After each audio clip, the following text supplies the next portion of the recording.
The Supreme Personality of Godhead is the master and enjoyer of the results of all sacrifices, and he is the Supreme Spiritual Master as well.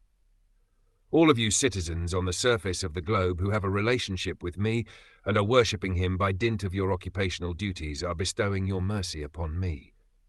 Therefore, O my citizens, I thank you. Maharaj Prithu's advice to his citizens to take to devotional service is now concluded in two ways. He has repeatedly advised persons who are neophytes to engage themselves in devotional service according to the capacities of the different orders of social and spiritual life. But here he specifically thanks those already engaged in such devotional service to the Supreme Personality of Godhead, who is actually the enjoyer of all sacrificial ceremonies and who is also the Supreme Teacher as Antaryami or Paramatma.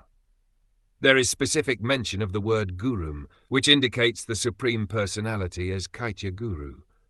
The Supreme Godhead in his Paramatma feature is present in everyone's heart, and he is always trying to induce the individual soul to surrender unto him and to engage in devotional service.